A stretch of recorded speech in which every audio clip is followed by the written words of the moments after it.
Whakaati kia ora mai rā tātou. Te mea tuatahi tēnā koe te mihi mai nei kia mātou. Tēnā hoki koe tame e pupuri nei hoki te mano te wāhi nei. Tēnā hoki rā koutou kua pai mai nei ki roto tēnei hui huinga. I won't delve too long on replying to the mihi because I've been given about 15 minutes to capture the essence of 15,000 years of observation. So thanks very much. And to make a confession right up front that I'm not a student of academia, I'm a student of oral histories. And so a lot of the referencing and the things I'm going to talk about, you will not find them written anywhere. They were passed down through the schools of learning brought over by Nuku Tawhiti on the Ngā Toki Mata Whaurua, along with the companion Waka the Māmari, captained by Ruanui. When they arrived, they set up what was called Te Whatu Punga Punga, the Māori, our whare wānanga from Hokianga. And that's where I have to make a confession. Everything I talk about tonight is from Hokianga. So, and how you make it work over here, I have no idea. But thank you all for being so concerned about what's happening with our waterways, and also thank you for coming along to listen to these ramblings from a poor example of Santa Claus. But I wanted to divide the room up into four, because in 15 minutes' time I want us all to be connected back to water. And we can do that. So if we imagine that the front here back down to the middle, if you're allowed in my sessions to have your cell phones on, okay, and for those of you who've got a Huawei 5G, that's even better because it'd be faster than anyone else, okay. And if we have sort of four groups up the front here, you're allowed to turn your cell phones on. And what I want you to do was to actually check the high tides for March the 21st. The high tides for March the 21st. And then the group down the, good question, Auckland. We're going to use East Coast. Since we're on this side, we're going to use the East Coast Maramataka. And the group down the back, can you have a look at doing the same date, March the 21st, West Coast, Onehunga?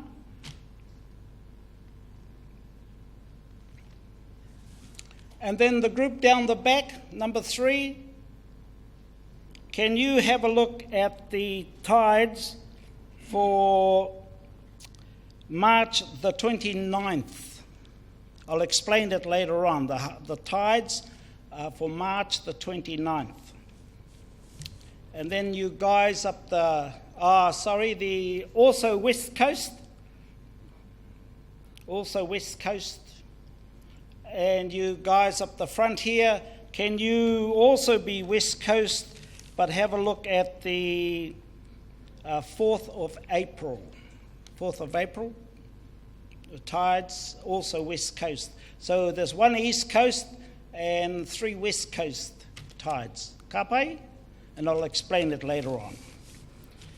Okay, so what I'm going to talk about is what we were brought up in our oral histories to understand water. We need to take us all back to a time that was when everything was water. So our tupuna talked about Wainui Ātea.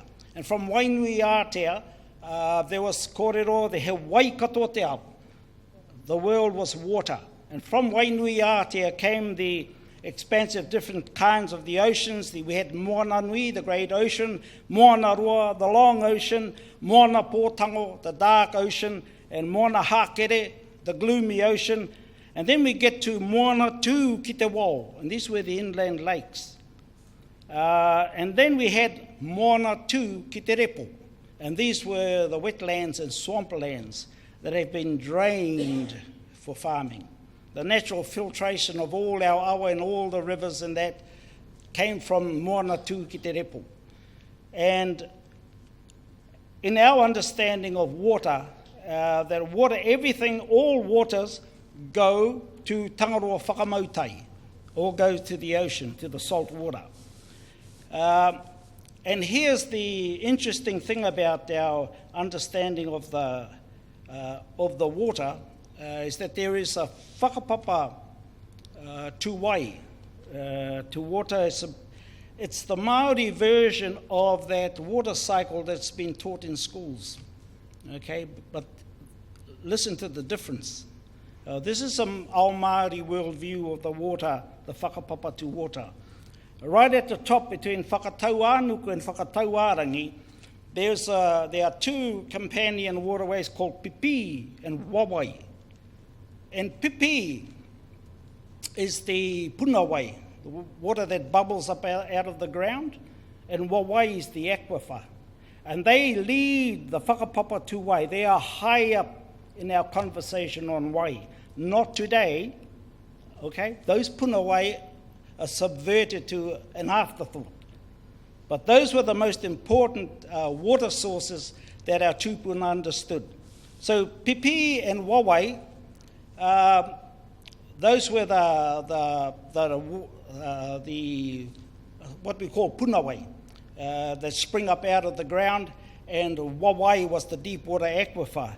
And there was clear process and tikanga around accessing that water. And so even when we were growing up, to go and get that punawai, there were special containers that you used to go and get that punawai. You did not use anything else. Nothing had to be tainted. You couldn't use any of your utensils from the kitchen, for example, that had any kai in it to go and get that way. It was very sacred and very strictly policed too. Now, Auckland survived because of all those punawai, those pipi and the wawai, back in the early days before water care was born.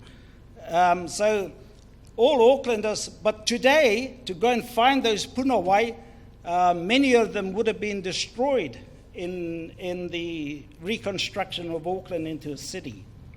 So the interesting thing about Pipi and Wawai is that there are really, really strict sacred protocols around those waterways. And there's one actually in the School of Engineering in Newmarket. They took it over from Lion Breweries.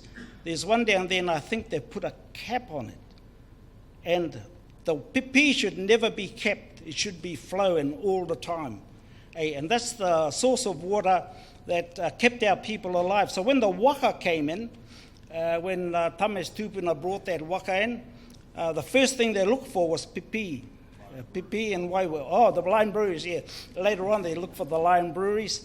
And what they did was they planted puraka around those punawai. Puraka is a species of taro. We call it the purple taro. And it takes years, to get about that big, takes about 20 years. But the purpose for that is to mark those punawai. And those punawai were always surrounded by whiki, one of the lower growing tree ferns that we know whiki. Ponga was the bit higher, the silver fern that we know, and then the mamaku, the real tall one, the whiki, the low growing one. They were always around those punawai. So they had the puraka, and then they put some eels in the tuna into these punawai to keep the puna clean. And what happens was, didn't matter where you went, sailed around for years, you might come back 10 years later to that spot, you had kai and you had wai. And there is the connection from this kōrero that I'm going to introduce to you from Tūkaki Waititi, who was from Ngāti Hine and Te Whānau Apanui. And Tūkaki Waititi's kōrero is this. And all our environmental work is based around this kōrero of his that encapsulates the intent of what we try and do in the environment. He said, ka hore he aha I hangātia I ahu no mai rānei kia noho wehe I tēnei ao. Ahakua matangaro ka mōhiotia te mauri. So nothing was ever created or emerged in this world to live in isolation. So that even a hidden face can be detected by its impact on something. Okay, so the way when we look at wai, we don't look at it in isolation. Even though the many variations of wai, we look at it in terms of having a companion, because everything has a companion. And the companion to wai from our Māori worldview is kai. You get rid of kai, you die. You get rid of wai, you die. So that's the constant companion to wai, is kai. And so when we look at Māori, I've been asked to talk about Māori, and I said to Tame, how do we explain something we don't see and can't imagine? Well, we can imagine it, but then if we did that, everyone in the room would have an imagination about what a Māori is. And so to understand it, if we try to understand, the old people put the things they could not understand, could not see, they put them into kind of like a category. And one of the categories is matangaro. And matangaro is a hidden face, okay? Māori sits in that realm of matangaro, of the hidden face. And how you detect the presence of a Māori, even in people, but especially in waterways, which we're talking about here, is the presence of kai in that waterway, right? You know, so when we go down to the waterways, up home there, and the first thing you have a look for is where's the watercress patch. And then you have a look and see what's also in there. Oh, lots of tuna in here, lots of karawaka, papane, kōkopu, all that type of things. The more you have food in that environment, the healthier that particular water source is. So kai is the indicator to the health of wai. So when we're talking about mauriora, we look at the impact or we look at the presence of food in that waterway. And what about tohu o te rangi? You see, we had some interesting things about people talking about te kaunga o te wai and, about water quality. And then they go and get these chemicals and they test for other chemicals in the waterway. And I say to someone, what are you doing that for? At the time of around about October, November, I said, listen to the sounds of the birds. So we take kids outside and I said we're testing the water quality of the Otara Creek in this particular instance. So I will take the kids out in the car park. We don't need to go down to that creek. And so I asked the kids, what can you hear? And they said, nothing. I said, so that waterway is no good. So let's go back inside. And hang on. What should you be hearing at this time? And it's a bird called a kōtare, the kingfisher. The kingfisher at that time of the year is feeding its babies, and it never, all good mothers, they don't go and take their babies to a place that's got no food. Hey. So when we were growing up along the Taheke River, there were just hundreds of kōtare. And so if you hear one kōtare on the river, then that's sort of marginal. If you hear 3 or 4, then you're starting to rise at about a 5 or 6 measurement. But then if you see multiple kingfishers or kōtare in those waterways, that waterway is good. And that's how we understand te kaunga o te wai, just by listening to that. That's fresh water, by the way. The salt water indicator for te kaunga o te wai is the kāruhiruhi, the pied shag. So there's a companion too for Māori. Māori's a matangaro, but there's also a companion, how our old people understood other things that you couldn't see, and that was called matahuna. So electricity is a matahuna, right? You can't see it. The difference between matahuna and matangaro is that there are consequences if you get things wrong. Yeah. So gravity, I presume, would be a matahuna as well. You can't see it, but there are consequences if you get it wrong. And so we come down to the corridor around like the spring water I was telling you about, the special protocols in accessing that water. So we get to this corridor around tapu. Okay, tapu is also a matahuna because there are consequences if you get things wrong. And I have to be careful too whenever I talk about this to make sure that there are no gentlemen around in long white trench coats, because you're starting to delve into a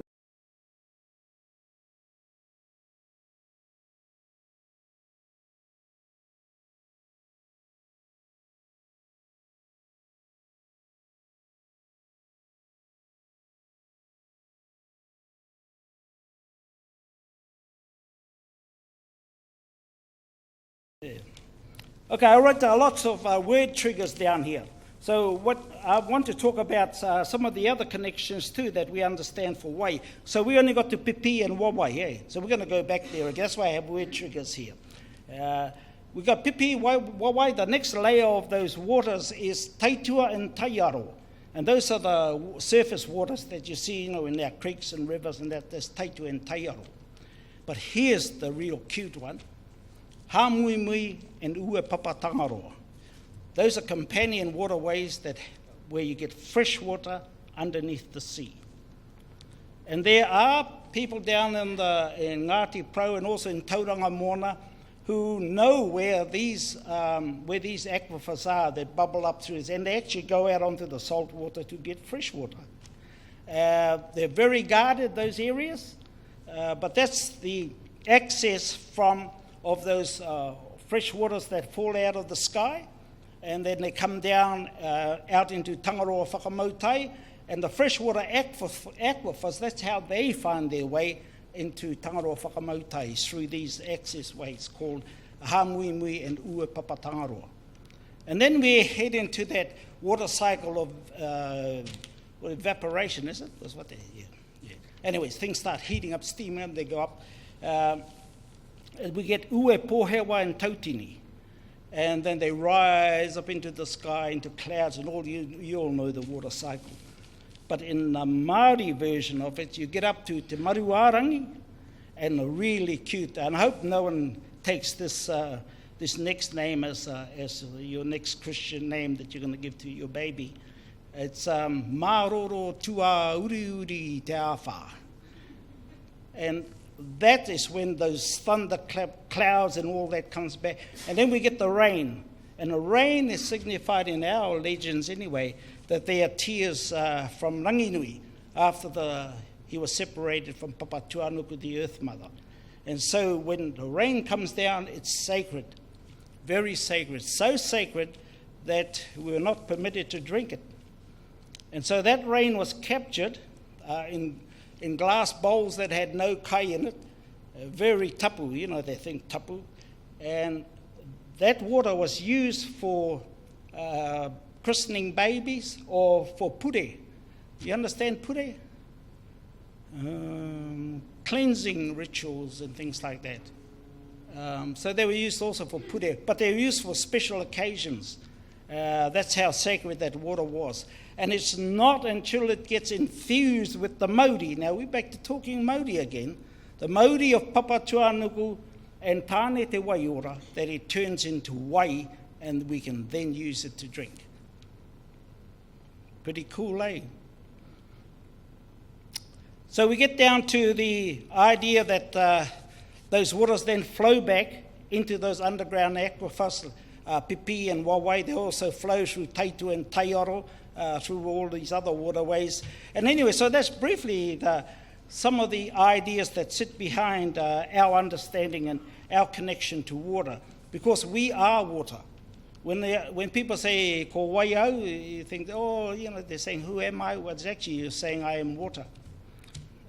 And ko wai koe, you are water too. But we are all water when you go back to it. And what we do in teaching our tamariki about water is that we are water. We are connected to the environment. We don't stand aside and have a look at, hey, what the heck's going on over here? We need to do this and do that over there. We actually kind of go with the flow, okay? It's about resilience. We know the climate's been changing all the time. We have references. Tame mentioned one earlier about there was a time when our tupuna never sailed the seas. And it was because there was just huge, huge waves. Ngaru nui, ngaru roa, ngaru pai whenua. There are tsunamis. There was a season, there's a long period of tsunamis. And so they never sailed. Some of the waka were wrecked. And so they had this, the climate change for us happens all the time. Okay? And how we indicate and identify when climate is changing, when things are changing on the surface, it changes faster, quicker, in what we call ngā tohu o te whenua. So in our world, we say, tuia ki te rangi, tuia ki te whenua, tuia ki te moana. E rongo te pō, e rongo te ao. And it talks about how everything is connected, from the rangi in the sky, the whenua, and also the moana. And how we know that connection is, well, if we have a look at the puhutukawa tree. Has it come up yet? No. But there's a picture of a puhutukawa tree up here. I know I saw it earlier. If we have a look at the puhutukawa is closely related or in tune with a special star called Rehua, Antares. And Antares, when she rises in the east, sits on the horizon in the face of the sun, it triggers the flowering of some of those ancient puhutukawa trees. So if you know the timing of when she rises in the east, you can tell when some of those puhutukawa trees are going to flower. And there was a professor up at the university, I hope he's not here, he was kind of putting this sort of thing about everything being connected. And I said, oh, you know that puhutukawa tree outside your house? I'll use Mātauranga Māori and I'll tell you when it's going to flower. 8th of December, 5:30 in the morning. And said, now you use your Western science knowledge and you give me a time and a date. Couldn't do it. But he got up that morning because he woke his wife up. His wife told me, he said, yeah, I got woken up and said, hey, it's flowering, it's flowering. How did they know that? I mean, it's understanding the connectedness of things. And so when we have a look at what's happening in the sky, much is changing up there. Things move around, but there's nothing much changing up there. But on the ground, in our forests and in our environment on land, heaps of changes. And one of the changes we noticed some years back was the flowering of a plant called the kohurangi. For those geeky people who want to know, Brachyglottis kirkii. But I think if you Google kohurangi, it'll come up. So that used to flower around sort of towards the end of August. Last 3 years, it's been flowering in the first week of July. Huge change. So we know that things are happening and changing on the land just by watching, basically when things are happening in the ngahere.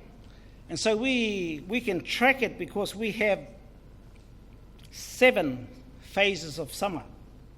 From Matiti Kura, Matiti Hana, Matiti Muramura, which we've just passed, we're now into Matiti Kaiwai.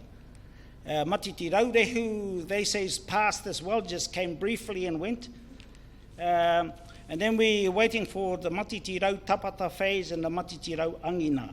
The Rau Tapata phase is an interesting phase because that's when the seed pods in the bush burst and you can hear them falling to the ground. And if you're near Kauri forest, don't go into the Kauri forest because they drop the whole cone. You'd be pretty sore, I reckon, if one dropped on your head. So I'm jumping all over the place at the moment, but that's cool. I like doing that. One of the interesting things I thought I will bring up is around not just around how things are connected, the sky, the land, and to the moana, but the most important part of our environmental science is the kōrero around e rongo te pō, e rongo te ao. And te pō represents the female element and te ao represents the male element. And in any environmental work that we do, we strive to keep those in balance. And that's one of the things that a lot of the work that we do in environments, they get out of balance because you start focusing on one thing. But in our Māori worldview around environmental sciences, we have to keep everything in balance. And I hope someone's can you give us a tweet about 3 minutes before? No? Okay, we'll carry on then. We're teaching our tamariki not to look at anything, at things in isolation. And so when we're looking at, for example, water quality testing, you need to understand the environmental elements that are present. And so we teach them about tāwhiri mātea. You fellas all know tāwhiri mātea? The atua of all the winds. It was the Christians that called them gods, but they were personified members. They were personified from natural elements. So Tawhiri Mate looks after the winds, the low winds, okay? And his younger brother, Tawhiri Rangi, he looks after the high winds, the jet stream. And so another professor at the university, a different one this time, he said, how did your ancestors know that there was a jet stream? They had no instruments to measure it. And I said, yes, they did. It was called the kuaka. You all know the kuaka? The bar-tailed godwit. Interesting bird. So before it leaves to go back to Siberia, I think they have a stopover at the South China Sea. But before they go, the lead bird takes them up, and they're testing. The old people say they're just testing to see who's strong enough to fly back. Okay? But the second job that those lead birds do with those big curved bills is they're detecting the presence and the change in the jet stream. And so when the jet stream turns, they rise up thousands and thousands together. They rise up into the jet stream and they go home. Oh, well, to the South China Sea, Japan and round there. And I said to this professor, you're the only dumb buggers who fly in a headwind for 8 days, eh? But here's the interesting thing about our tamariki that we're teaching them, and has not been in our education system, since our education system was created over 100 years ago. And this is our environmental knowledge and science, that we have over 700 names for different winds. 700. Hawaii are collaborating with us because this knowledge came from Hawaii. So when I talk about Mātauranga Māori, 1 minute ago, so when I talk about Mātauranga Māori, forgive me, it should not be Mātauranga Māori, because the Mātauranga was brought down from the Pacific and it was adapted to the Southern Ocean conditions. And so we have, just quickly, we have like 100 names for the mists, 150 for clouds, 200 for rains, 300 for snow. And that's part of the work that we're doing with our tamariki to understand the taiao and environmental science from a Māori perspective. And so we're coming to the end, so I'm going to ask this group down here, what did you come up with? 8:20 a.m. Pretty cool. That's called ngā tai pariata. So on that day is Rākau Nui. Rākau Nui is around the full moon. You will always get high tides in the morning. Okay, on the west coast it's a little bit earlier. So what was the date you guys down there got? What date did I give you? I didn't give you a date. 21st, same date. Okay, what time? Someone give me a time? West Coast. What time? Yeah, cool. It's always 3 hours earlier. Cool, easy, eh? In maramataka stuff, that. Down the back there, what date did I give you?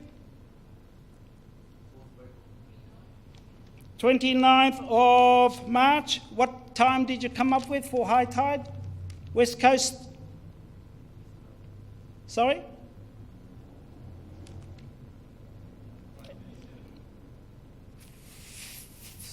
Get out of here. Kia ora, thank you. Afternoon tides, you can't fool me. Maramataka tells you the tide, afternoon tides, tangaro days, fishing, okay? And this last group in front here, what day did I give you? 4th of April. Oh, there's a whiro day. It should be high tides in the morning. What time did you get? 11:11? Yeah. 10:26, yeah, that's cool, because it's a little bit later than the actual full moon day. So the full moon and the Rākau Nui and whiro are at the opposite ends of the calendar. And so the whiro tides, even though they're in the morning, they're about mid-morning. Whereas on the Rākau Nui days, you'll get the high tides, what we call ngā tai pariata, which at almost at daybreak. And if you understand the maramataka, which is how our tupuna found their way around the world, you also understand the tides. So if you connect to the maramataka, the types of days that we have, you are also connecting to the tides. Ka pai? Confusing for people? No, okay. Well, I think my time's up. So, huri noa I tō tātou nei whare. Tēnā koutou, kia ora mai rā tātou.